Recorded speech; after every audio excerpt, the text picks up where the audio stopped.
صل على سيدنا ومولانا محمد اللهم صل على سيدنا. السلام علیکم ناظرین، رمضان المبارک کی خصوصی ٹرانسمیشن سیرت رمضان کے ساتھ آپ کی میزبان فائزہ بخاری. ہمیشہ کی طرح یہ کوشش کی جاتی ہے کہ اللہ کی طرف سے جو ہمارے اوپر روزے قائم کیے گئے ہیں اس رمضان کے بابرکت مہینے کے اندر آپ کے ساتھ وہ تمام تر باتیں شیئر کی جائیں جن کا جاننا ہم سب کے لیے بہت ضروری ہے. اور روزانہ کی طرح ہم آپ کے لیے ایک نیا ٹاپک لے کر آتے ہیں جس میں ہم اپنی اور آپ کی اصلاح کرنے کی کوشش کرتے ہیں. اور اگر روزے کے حوالے سے بات کی جائے تو یہ ہمارا دوسرا عشرہ چل رہا ہے جسے عشرہ مغفرت بھی کہا جاتا ہے، یعنی کہ استغفر اللہ ربی و اتوب الیہ. ہم اللہ تعالیٰ سے توبہ چاہتے ہیں، مغفرت چاہتے ہیں اور اپنے ناتوا ہونے کی بارہا دفعہ التجا کرتے ہیں کہ یا بار الہی ہم بہت کمزور ہیں، ہم تیرے سامنے کچھ بھی نہیں ہیں، ہم تجھ سے تیرا رحم چاہتے ہیں. تو غفار ہے، تو رحمان ہے، تو رحیم ہے. ہم تجھ سے رحمان ہیں، تو تیری رحمانیت چاہتے ہیں. تو رحیم ہے، ہم تجھ سے تیری رحمانیت چاہتے ہیں. تو ہم پہ کرم کر، اپنا کرم ہم پر نازل کر. اور اگر بات کی جاتی ہے رمضان مبارک کے حوالے سے تو اس مہینے کے اندر ہم یہ کوشش یہ کرتے ہیں کہ جہاں ہم اپنی عبادتوں کو بہتر کرنے کی کوشش کرتے ہیں وہیں ہم نے دوسروں سے کس طرح سے اپنا سلوک رکھنا ہے، کس طرح سے صلح رحمی سے پیش آنا ہے اور بالخصوص اپنے نفس کی کس طرح سے اصلاح کرنی ہے. آج کا جو ہمارا ٹاپک ہے ہم بات کریں گے عدم برداشت کے حوالے سے، اور اس کے حوالے سے اسلامی تعلیمات کیا ہیں اور مقصد حیات کا شعور کیا ہے، یہ آج کا ہمارا ٹاپک ہے. اور اگر عدم برداشت کے حوالے سے بات کی جائے تو قرآن پاک میں اللہ تعالیٰ ارشاد فرماتے ہیں کہ جو لوگ صبر کرتے ہیں ان کے لیے اللہ تعالیٰ نے کیا کیا خوشخبریاں رکھی ہیں. اللہ تعالیٰ فرماتے ہیں کہ اور اللہ اور اس کے رسول کی فرما برداری کرتے رہو، آپس میں اختلاف نہ کرو ورنہ بزدل ہو جاؤ گے اور تمہاری ہوا اکھڑ جائے گی، اور صبر و سحار رکھو، یقیناً اللہ تعالیٰ صبر کرنے والوں کے ساتھ ہے. یہ سورہ انفال میں اللہ تعالیٰ فرما رہے ہیں. دوسری جگہ پر فرماتے ہیں کہ رحمان کے بندے تو وہ ہیں جو زمین پر آہستہ سے چلتے ہیں، اور جب ان سے کوئی جاہل لوگ گفتگو کرنے کی کوشش کرتے ہیں یا کوئی ناپسندیدہ بات کرتے ہیں تو وہ ان کا جواب میں سلام کہہ کر چلے جاتے ہیں. اور اللہ تعالیٰ یہ بھی فرماتے ہیں کہ بے شک ان اللہ مع الصابرین، میں صبر کرنے والوں کے ساتھ ہوں. حدیث مبارکہ ہے کہ پہلوان وہ شخص نہیں کہ جو کہ کسی کو اکھاڑ دے، کسی کو پچھاڑ دے اکھاڑے میں جا کے، بلکہ پہلوان وہ شخص ہے جو اپنے غصے پر قابو پا لے. اور غصے کے اگر حوالے سے بات کی جائے تو غصے پر قابو پانے کا مطلب ہی اپنے نفس پر قابو پانا ہے، اور اپنے نفس پر قابو پانے کا مطلب ہی اپنی اصلاح کرنا ہے. جیسا کہ کل کے پروگرام میں ہم بات کر رہے تھے کہ توبہ کرنے کے لیے ضروری ہے، استغفار کرنے کے لیے ضروری ہے کہ پہلے انسان کا نادم ہونا ضروری ہے. جب تک آپ نادم نہیں ہوں گے، اپنی غلطی کو تسلیم نہیں کریں گے تو آپ توبہ کی منزل کی طرف نہیں بڑھ سکتے ہیں. اس سے پہلے پروگرام کے آغاز میں تلاوت کر رہے تھے قاری مدثر رسول صاحب. ہمارے ساتھ آج موجود ہیں اسٹوڈیو میں مولانا قاری شفاعت رسول صاحب، آپ کو اپنے پروگرام میں خوش آمدید کہتی ہوں. ان کے ساتھ تشریف رکھتے ہیں مفتی غلام یاسین نظامی صاحب، آپ کو بھی خوش آمدید کہتی ہوں. میری دوسری جانب پر تشریف رکھتے ہیں علامہ رشید ترابی صاحب، آپ کو بھی خوش آمدید کہتی ہوں. اور ہمارے ساتھ موجود ہیں اویس رضا صابری صاحب، آپ کو بھی خوش آمدید کہتی ہوں. صبر کے اگر حوالے سے بات کی جا رہی ہے علامہ صاحب تو ہم دیکھتے ہیں کہ عدم برداشت جس کو کہا جاتا ہے یا اپنے نفس پر یا اپنے غصے پر قابو پانا، جیسے کہ اللہ تعالیٰ نے فرمایا کہ ان اللہ مع الصابرین، میں صبر کرنے والوں کے ساتھ ہوں. صبر کرنے کے حوالے سے یا اس کے لغوی معنی اگر بات کی جائے تو وہ کیا ہیں، ہمارے ناظرین کو بتائیے. اعوذ باللہ من الشیطان الرجیم، بسم اللہ الرحمن الرحیم. الحمد لأہلہ والصلاة علی اہلہ. یا ایہا الذین آمنوا کتب علیکم الصیام کما کتب علی الذین من قبلکم لعلکم تتقون. اے ایمان والو، ہم نے تم پر روزے فرض کیے. بے شک. صرف تم پر نہیں، جو تم سے پہلے بھی امتیں تھیں ان پر بھی روزے تھے. روزے کا فلسفہ ہی ہمیں صبر کا درس دیتا ہے کہ جن چیزوں سے اللہ نے منع فرمایا ہے اس کے رسول نے، اس سے رک جانا، اور جن کی اجازت دیا اس کو بجا لانا. بے شک. اپنی مرضی نہیں چلے گی. روزہ ہی ہمیں صبر کا درس دے رہا ہے. وہ اتنے کھانے کھانے والے کچھ عرصہ، کچھ گھنٹوں کے لیے، جس طرح تیرا خالق، تیرا مالک، تیرا رازق، تیرا ثانی چاہتا ہے ویسے بھی زندگی گزار لے. پھر تجھے اللہ تعالیٰ کہتا تو میرے صاحب تقوی بندوں میں سے ہو جائے گا، اور اس کے بدلے میں تجھے یہ جزا دوں گا کہ میں تیرے سارے گناہ معاف کر کے معاف کر تجھے دوں گا۔ اپنی عظیم پیاری جنت میں جگہ دوں گا۔ بے شک صبر قرآن مجید میں سینکڑوں مقامات پر آیا ہے۔ بات یہ ہے کہ میں علماء میں اعتراض کرتا ہوں، عوام سے نہیں، جس کی بنیاد ہے سورہ جمعہ میں بھی ہے اور دو مقام پر، دوسرے مقام پر ہے، وَالَّذِي بَعَثَ فِي الْأُمِّيِّينَ رَسُولًا مِّنْهُمْ يَتْلُو عَلَيْهِمْ آيَاتِهِ وَيُزَكِّيهِمْ وَيُعَلِّمُهُمُ الْكِتَابَ وَالْحِکْمَةَ۔ تزکیہ نفس، بہت خوب۔ اگر تزکیہ نفس ہو جائے تو ہمیں ہر شے جو ہے نا وہ اتنی بھاری گرانی گزرے گی۔ ہم زبانی کلامی طور پر مسلمان ہیں، کلمہ پڑھتے ہیں۔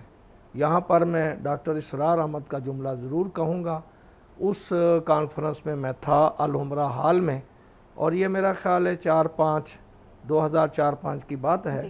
انہوں نے، اور یہ اخباروں نے موٹی سرخی دی تھی کہ ہم پاکستان میں آ گئے، ہم قانونی طور پر تو مسلمان ہیں، حقیقی طور پر ہم، انہوں کا جملہ میں نہیں دہرانا چاہتا، ہم فلاں فلاں لوگوں سے بھی بدتر ہیں، جبکہ ہمارا مقام یہ ہے۔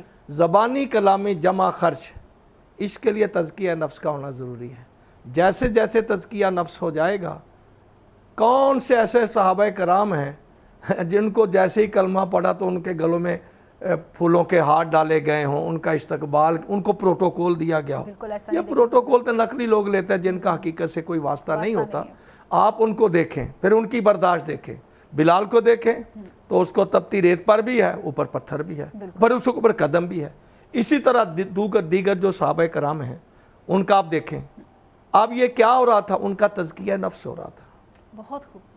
ان کا تزکیہ نفس، وہ کہتے تھے یہ جو آمنہ کا لال ہے، یہ جو ابو طالب کا پروردہ ہے، اور ہم نے ساری زندگی اس کو سچ کے سوا بولتے نہیں دیکھا، امانت میں خیانت۔ اس بارے میں کوئی ورلڈ بینک نہیں تھا، بینک صرف تھا تو حضرت اکرم کا گھر تھا۔ تو اب ان لوگوں کو یقین ہو گیا کہ یہ جو فرد کہہ رہا ہے نا، جس نے 40 سال تک ہم میں زندگی گزاری، ہمارے ماحول میں رہے، نہ کبھی جھوٹ بولا نہ خیال، یہ جو کچھ کہتا ہے سچ ہے۔ اس سچ کو اپنانے کے لیے کون سے افراد ہیں جو پہلے اسلام لائے، جن پر ظلم نہیں ہوا، عذاب نہیں ہوا، سختیاں نہیں ہوئیں، کیا کچھ نہیں ڈھایا گیا؟ یہ کیا ہے؟ حتیٰ کہ اتنے ظلم ہوئے، خدا لعنت کرے ابو جہل پر، کہ جس نے حضرت عمار یاسر کے جو جناب سمیہ خاتون تھی ان کے ساتھ کیسے ظلم کیا۔ اور صحابہ کہتے ہیں یا رسول اللہ بد دعا کرو۔ صحابہ کرام اتنے، یعنی کہ ظلم سہ کر، جب ایک مسلمہ عورت کے لیے، یہ توحید کی پہلی شہیدہ ہے، توحید کے حق میں اتنا ظلم دیکھا ہے، تو کہا اللہ میری دعا تو سنے گا، لیکن فوراً اللہ تعالیٰ نے ارشاد فرمایا، یہ بھی میرا خیر سورہ انفال کا، ما کان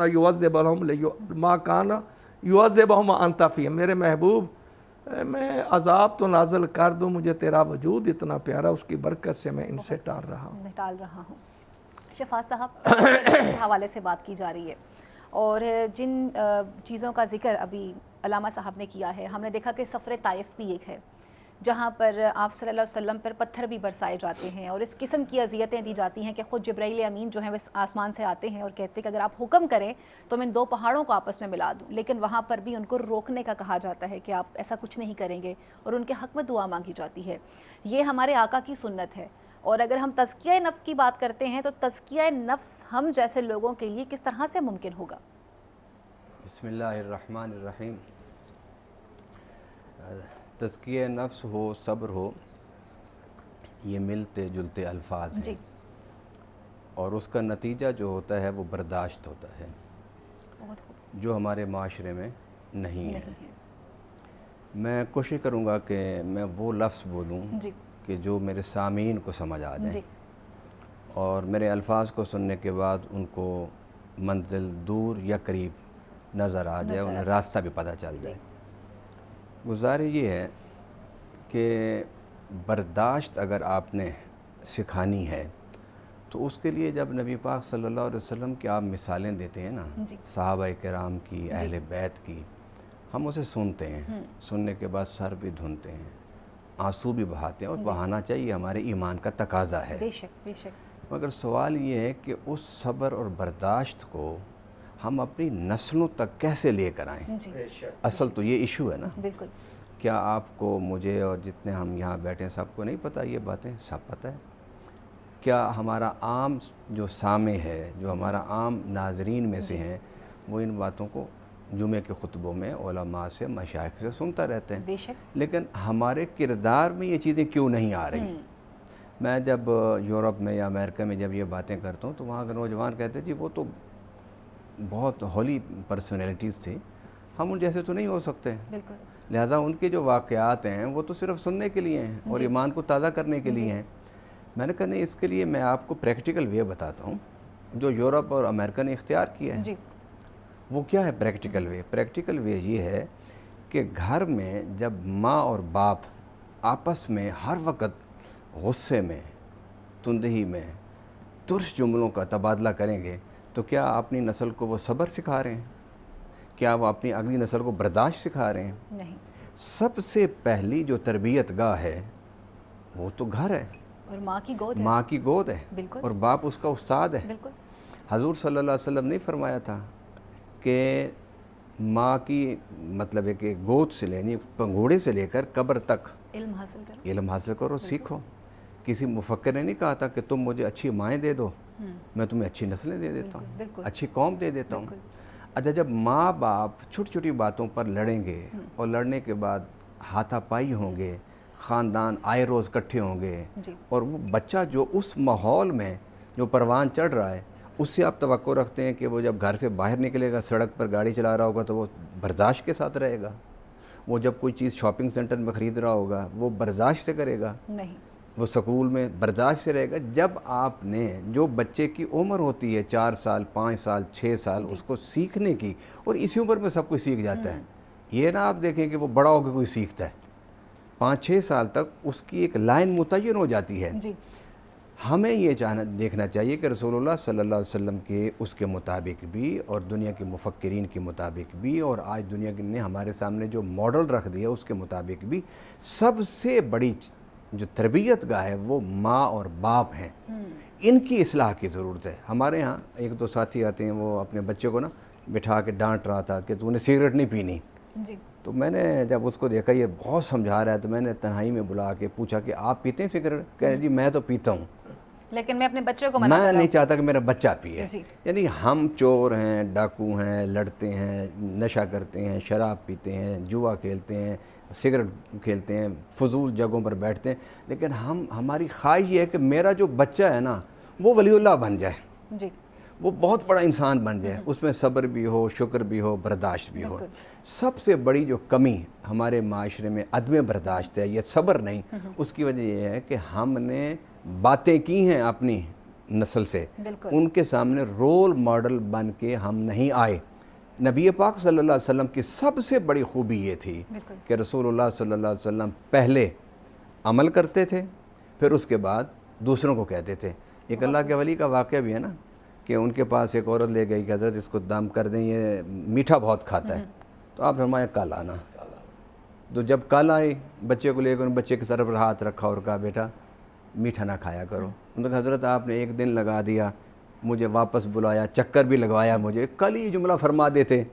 تو فرمانے لگے کل میں نے خود کھائی ہوئی تھی بہت اور خود میں شکر اور چینی کھا کے اس کو میں نصیحت کرتا، تو یہ کس طرح اس پر عمل کرتا؟ اس مطلب لیے وہی آ گیا نا کہ اگر ہم بات کرتے ہیں تزکیہ نفس کے حوالے سے تو اصلاح تبھی ممکن ہو سکے گی دوسروں کی تزکیہ نفس نہ کریں، پہلے اپنا کریں. اور اپنا تزکیہ نفس کیا ہے؟ جس طرح قرآن پاک میں ہے یا ایھا الذین آمنوا لما تقولون ما لا تفعلون، اے ایمان والو جس پر تم خود عامل نہیں ہو بے شک وہ دوسروں کو کیوں کہتے ہو؟ بالکل. وَلَمْ تَرَ أَنَّهُمْ فِي كُلِّ وَادٍ يَهِيمُونَ وَأَنَّهُمْ يَقُولُونَ مَا لَا يَفْعَلُونَ وَالشُّعَرَاءُ يَتَّبِعُهُمُ الْغَاوُونَ کے حوالے سے کہ شعراء جو ہیں، جب نبی صلی اللہ علیہ وسلم کو شاعر کہا گیا نا، یہ تو شاعر ہے نعوذ باللہ. فرمایا شاعر نہیں میرا نبی، شاعر تو بھٹکتے رہتے ہیں، بے مقصد گفتگو کرتے ہیں، لیٹے زمین پر ہوتے ہیں، ستاروں پر کمندے ڈال رہے ہوتے ہیں، سست ہوتے ہیں، کاہل ہوتے ہیں، غافل ہوتے ہیں. لیکن میرا نبی ایسا نہیں ہے. لیکن پھر کہتے ہیں نا فرمایا کہ میرا نبی جو ہے وہ کر کے پھر دکھاتا ہے. اور یہ جو شاعر کہہ رہے ہیں ان میں سے کسی پر عمل نہیں کرتے. بلکہ شفا صاحب ہم نے یہ بھی دیکھا کہ جب تاریخ میں یہ بھی واقعہ نظر آتا ہے کہ جب وہ قرآن پڑھ کے سنایا گیا تو ہر بندہ ہاتھ کھڑا کر کے کھڑا ہو گیا تھا کہ نہیں یہ شاعری نہیں ہو سکتی, یہ کلام جو ہے نا وہ شاعری والا نہیں لگتا ہے, کیونکہ بڑے بڑے لوگ جو ہیں وہ ہاتھ کھڑا کر کے تھے. اور تزکیہ نفس واقعی میں تبھی ممکن ہے کہ پہلے اپنے نفس کی اصلاح کی جائے اور اس کے بعد پھر دوسروں کی اصلاح ممکن ہو سکتی ہے. تزکیہ نفس کا پہلا حکم نبی صلی اللہ علیہ وسلم کو تھا نا, تو حضور صلی اللہ علیہ وسلم نے پہلے عمل کر کے دکھایا. بالکل, عملاً پہلے خود پہ اپلائی کرنا چاہیے. وہ کہتے ہیں نا خدا کا ذکر کریں اور ذکر مصطفیٰ نہ کریں, ہمارے منہ میں ہو ایسی زباں خدا نہ کرے.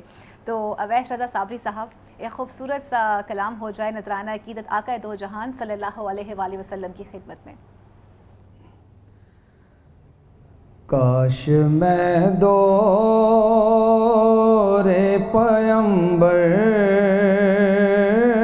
میں اٹھایا جاتا, کاش میں دور پیمبر میں اٹھایا جاتا, کاش میں دور پیمبر میں اٹھایا جاتا, باخدا قدموں میں سرکار کے پایا جاتا, باخدا قدموں میں سرکار کے پایا جاتا, ساتھ سرکار کے غزوات میں شامل ہوتا,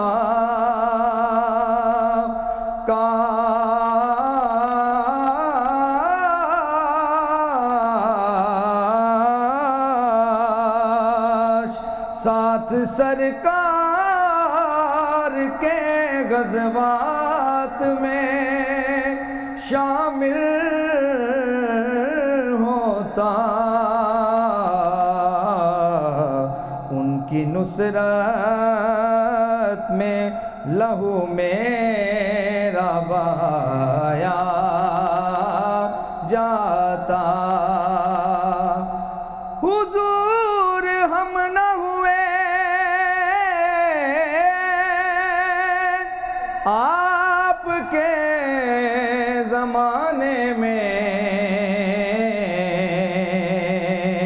حضور ہم نہ ہوئے آپ کے زمانے میں, گلا کریں گے مقدر کا روبرو رسول, کاش میں دور پیمبر میں اٹھایا جاتا, اور خاک ہو جاتا میں سرکار کے قدموں کے تلے, خاک ہو جاتا میں سرکار کے قدموں کے تلے, خاک کو خاک مدینہ میں ملایا جاتا, کاش میں ہوتا کوئی ایسی لکڑی جس کو سرکار کے منبر میں لگایا جاتا, جاتا لایا جاتا سرے دربار اسیروں کی طرح لایا جاتا سرے بازار اسیروں کی طرح حکم پر ان کے میں آزاد کرایا جاتا اور ہوتا اس دور کا قصہ کوئی نور و ریحان آج کے دور میں بچوں کو پڑھایا جاتا کاش میں دور پیغمبر میں اٹھایا جاتا۔ سبحان اللہ، ماشاءاللہ، بہت ہی خوب۔ اور یہ کتنی خوبصورت دعا ہے جو میرے خیال سے ہر ایک دوسرے مسلمان کی، ہر مومن کی یہ آرزو ہے کہ کاش ہم دور پیغمبر میں ہوتے۔ لیکن ابھی بھی ہمارے پاس موقع ہے کہ ہم اسوہ حسنہ پر عمل کر سکتے ہیں، اپنی اصلاح کر سکتے ہیں، اور آج ہم بات یہ کر رہے ہیں کہ صبر کیسے اختیار کیا جائے، تزکیہ نفس جو ہے وہ کس طرح سے ممکن ہو سکتا ہے، اور ہمیں کن چیزوں پر عمل کرنا پڑے گا۔ مفتی غلام یاسین صاحب، جس طرح سے تزکیہ نفس کی بھی بات کی جا رہی ہے کہ تب ہی ممکن ہو سکتا ہے کہ پہلے آپ خود کی اصلاح کریں، پھر آپ دوسروں کی اصلاح کی طرف بڑھیں۔ اور ابھی جس طرح سے ہم نے نعتیہ کلام میں کچھ اشعار سنے کہ اگر کاش میں اسیر ہوتا تو ان کے دور میں آزاد کروایا جاتا، تو پھر ایک غلام ہم نے دیکھے جن کا نام حضرت بلال حبشی ہے۔ یہ بھی ایک لیول ہے صبر کا، میں چاہوں گی اس پہ بھی آپ روشنی ڈالیے گا کہ کس طرح سے جب وہ ایمان لے کر آتے ہیں اور اس کے بعد جن تکالیف کو وہ برداشت کرتے ہیں اور اس وقت سٹینڈ لے کر کھڑے ہونا، یہ کتنے بڑے ہمت کی بات تھی، اس پہ روشنی ڈالیے گا۔ بسم اللہ الرحمن الرحیم۔ سب سے پہلے تو ہمیں اس بات کو سمجھنا چاہیے کہ زندگی اللہ کی امانت ہے، جی بے شک، اور ہمارے پاس جو ایمان ہے یہ بھی اللہ کی امانت ہے۔ بے شک۔ ایمان کا مطلب کیا ہے؟ اللہ کے فرمان پر عمل کرنا، اور جن کاموں کے کرنے سے اس نے منع کیا ہے ان سے اپنے آپ کو بچانا۔ اگر یہ تصور بندے کا پختہ ہو جائے اور وہ اپنے آپ سے اس بات کا وعدہ کر لے کہ میں نے اس امانت میں خیانت نہیں کرنی، اس ایک خوبی کی بنا پر اللہ پاک دیگر بے شمار صفات اس کے اندر پیدا فرما دے گا۔ جب اس کے اندر، اس کے ذہن میں یہ بات راسخ ہوگی کہ کل قیامت والے دن مجھے تمام اعمال کے حوالے سے جواب دہ ہونا ہے، تو خوف خدا بھی اس کے اندر پیدا ہو گیا۔ سچ بولنا یعنی حق اور سچ کا راستہ اختیار کرنا، الغرض یہ کہ ساری صفات جو ہیں وہ اس ایک خوبی کی بدولت اللہ پاک اس کے اندر پیدا فرما دیتا ہے۔ اور حدیث پاک میں اس بات کی وضاحت بھی کی گئی ہے کہ تم میں سے وہ آدمی دونوں جہانوں میں کامیاب ہے، اس جہان میں بھی اور اگلے جہان میں بھی، جو امانتوں اور وعدوں کی پاسداری کرتا ہو۔ جس طرح کہ میں نے شروع میں عرض کیا، زندگی اللہ کی امانت، اس کے احکام، ایمان، یہ ساری چیزیں اللہ کی امانت۔ اب جب یہ والی چیزیں اس کے اندر پیدا ہو جائیں گی، وہ اللہ کے وعدوں پر عمل بھی کرے گا، ان کی پاسداری بھی کرے گا، تو پھر وہ کیا کرے گا؟ وہ اپنی زبان سے اور اپنے ہاتھ سے کسی کو تکلیف نہیں پہنچائے گا۔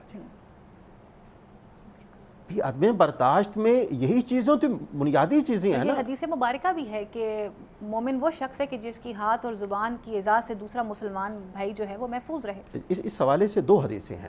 ایک حدیث پاک کے اندر یہ بیان کیا گیا ہے کہ مسلمان وہ ہے جس کی زبان اور جس کے ہاتھ سے دوسرے مسلمان محفوظ رہیں۔